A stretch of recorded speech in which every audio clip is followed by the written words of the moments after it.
안녕하세요, 이현우입니다. 안녕하세요. 도상현입니다. 반갑습니다. 네, 류현진이 아메리칸 리그 와일드카드 2차전에서 충격의 7실점을 하면서 대패를 당하고 말았습니다. 네, 이제 2차전 이 믿었던 류현진 선수의 경기에서 패배를 하고 말면서 이제 토론토의 가을 야구도 아쉽게 또 두 경기 만에 막을 내리고 말았는데요. 사실 많은 팬분들께서도 그렇고 또 저희 채널 구독하고 계시는 분들, 시청하시는 분들도 정말 아쉬우셨을 것 같아요. 이제 네. 경기를 보는 저희도 역시 마찬가지였는데 이 오늘 경기 류현진 선수가 또 왜 부진했는지 또 여기에 대해서 궁금해하시는 분들이 정말 많을 것 같습니다. 그렇죠. 그래도 경기 내용과 부진 원인을 한번 살펴보고 또 올 시즌 류현진 활약의 의의에 대해서도 다시 한번 짚어보는 시간을 가져보려고 합니다.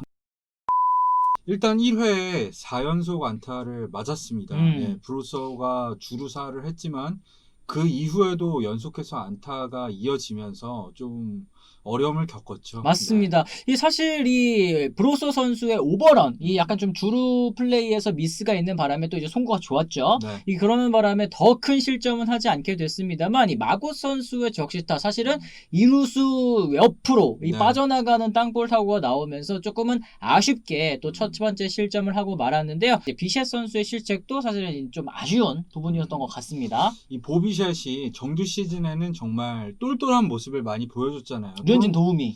토론토 선수 중에서 류현진 선수를 가장 잘 도와주기도 했고 이런 잔실수가 없는 선수였는데 아무래도 큰 경기다 보니까 많이 긴장을 한 것 같았어요. 네, 뭐 경험이 좀 부족한 선수니까 뭐 이런 부분은 좀 이 보완이 필요한 부분인 것 같습니다. 2회를 얘기를 해보자면은 2회가 가장 문제였는데 역시 이 주니노의 투홈런부터 얘기를 해야겠죠.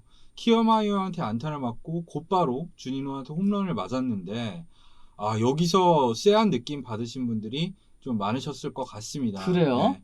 그 이후에도 사실 안타가 이어졌었는데 마곳의 땅볼로 이닝이 끝날 수가 있었거든요. 근데 이때 비셋이 두 번째 실책을 저지르면서 이닝이 끝나야 될 게 못 끝나면서 램프로까지 타석이 이어졌고 결국 말로 홈런을 맞으면서 강판이 되고 만 거죠. 그렇습니다. 뭐 주니노 선수도 그렇고 이 램프로 선수도 사실 한 방은 있는 선수지만 또 이럴 때 그치는 약간 공갈포 성향의 타자였다는 점을 좀 생각을 해봤을 때는 요 두 개의 이 피홈런이 정말 좀 아쉬웠고 그 이전에는 뭐 비셋 선수의 이 수비 실책 그리고 류현진 선수의 몸 상태 부분도 사실은 조금 오늘 경기 컨디션이 좋지 못했다 네. 말씀드릴 수 있겠어요? 물론 비셋 때문에 류현진 선수의 오늘 경기가 완전히 망가졌다. 뭐 그런 건 아닙니다. 예, 토론토 경기 전체로 봤을 때 좀 아쉬운 그림이 그려졌다는 거지. 류현진 선수가 그 전에 뭐 잘 던지고 있는 상황이 아니었기 때문에 그 오늘 경기의 부진을 비셋에게 전적으로 떠넘길 수는 없겠죠. 그렇습니다. 하지만 좀 아쉬웠고요.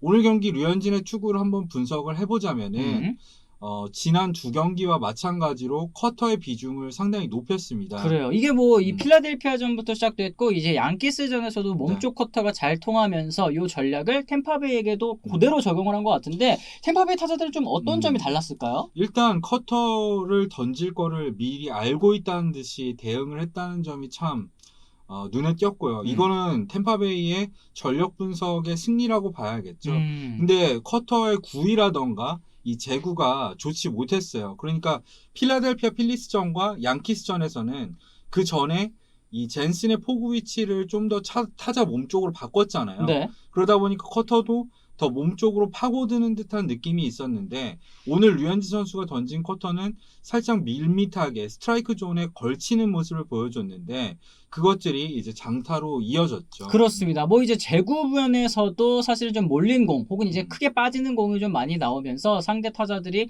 갖다 맞추는 그런 타격으로 좀 괴롭히는 모습이 많이 나왔습니다. 오늘 경기 뭐 전체적으로 컨디션이 류현진 선수가 안 좋았다고 좀 봐야 되겠죠? 그렇죠. 항상 류현진 선수가 부진할 때는 공통점이 있잖아요. 구속이 나오지 않는다는 거.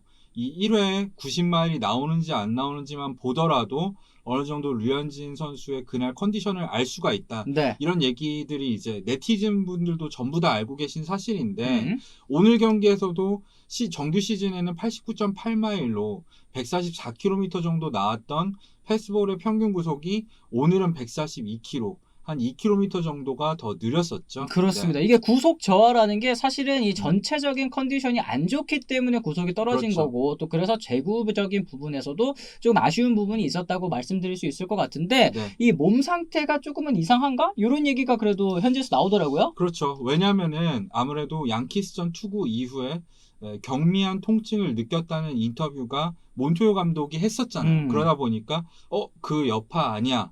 이런 의문이 있었고 오늘 기자들의 질문도 그쪽으로 많이 집중이 됐었는데 네. 일단 감독과 선수는 부인을 했습니다. 몬토요 감독은 선수에게는 아무런 신체적인 문제가 없었다라고 말을 했고요. 그래요. 류현진 선수도 뭐 1, 2말 정도 덜 나왔지만 몸 상태 이상은 없었다. 뭐 이런 얘기가 나왔고 이제 그러다 보니까 현지 매체에서도 이 류현진 선수 결국엔 1차전에 내야 되지 않았겠느냐 이런 얘기. 뭐 순리대로 가서 2차전에 워커 내고 뭐 요게 좋지 않았겠느냐 이런 결과론적인 얘기가 어쨌든 좀 나오고 있는 것 같아요. 그런데 오늘 경기에서도 이제 5일 휴식을 취했는데도 불구하고 구속이 좋지 않았잖아요. 네. 만약에 하루를 덜 쉬었더라면은 몸 상태가 오늘보다 더 좋지 않았을 가능성이 조금은 더 높지 않았을까 싶거든요.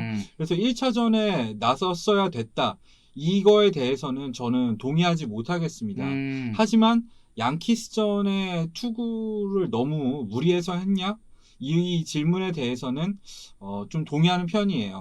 솔직히 양키스전에서 무리한 이후에 통증 인터뷰가 나왔기 때문에 오늘 경기에서 컨디션 좋지 않은 부분에 조금은 영향을 미쳤을 것 같습니다. 그렇습니다. 네. 어쨌든 이제 오늘 경기 류현진 선수가 뭐 7실점 하면서 정말 충격 받으신 분들 또 한가위 아침인데 또 이 새벽잠도 반납하시고 네. 이 경기를 지켜보신 분들이 좀 속상하셨을 것 같습니다. 그리고 이제 토론토 선수단 뭐 실책도 실책이었지만 좀 이 류현진 선수 경기에서 시리즈가 끝나고 가을 야구가 마무리됐다는 점에 대해서 또 많은 분들이 크게 아쉬워하시더라고요. 그렇죠. 변명의 여지가 없는 참패였던 게 맞으니까요. 하지만 이 경기가 포스트 시즌이잖아요. 그렇죠. 정규 시즌이랑은 구분을 해야겠죠. 이 MLB.com이라던가 여러 이 스탯 사이트들에서 왜 정규 시즌 성적은 따로, 포스트 시즌 성적은 따로 구분하는지를 생각할 필요가 있겠죠. 네.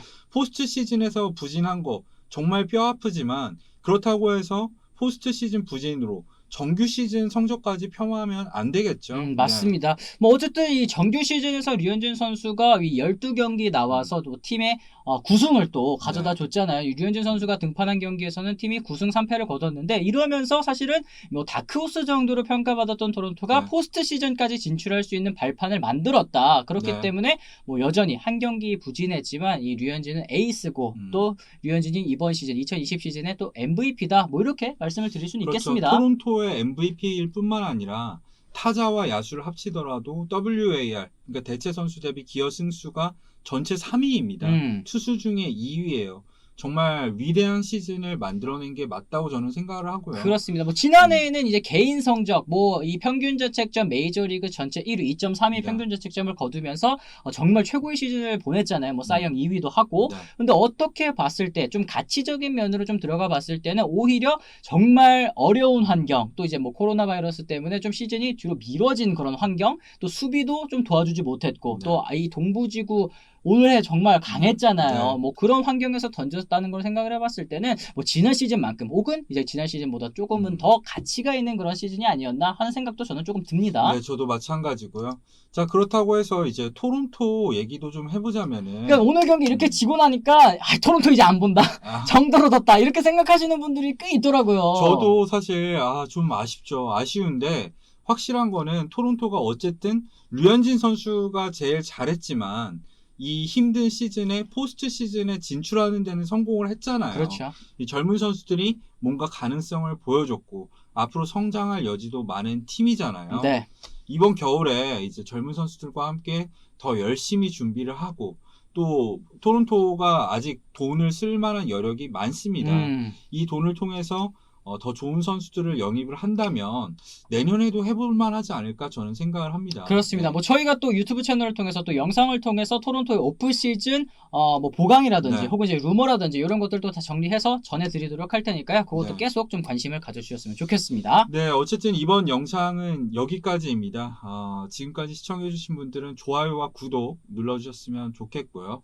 댓글로도 많은 의견 남겨주시면 감사하겠습니다. 네, 그리고 오늘 이제 이현우 기자가 이 네. 해설 데뷔했었잖아요. 그렇죠. 거기에 대해서 또 이 지켜보신 분들이 또 팬분들이 음. 많으실 텐데 한마디 좀 해주세요. 일단 이 성원을 해주셔서 너무 감사합니다. 좀 부족한 부분이 많았어요. 네. 저도 이제 뭐 아프리카 중계라던가 뭐 유튜브 중계는 했었지만 공식 중계는 이번이 처음이었는데 네. 부족한 해설에도 불구하고 많은 분들이 응원의 메시지를 보내주셔서 힘을 얻었습니다. 감사합니다. 네. 또 다음에 좋은 기회가 또 있었으면 좋겠다. 뭐 이렇게 말씀을 드리면서 네. 오늘 영상은 좀 여기서 마무리 지어야 될 것 같습니다. 네, 지금까지 시청해주셔서 감사합니다. 고맙습니다.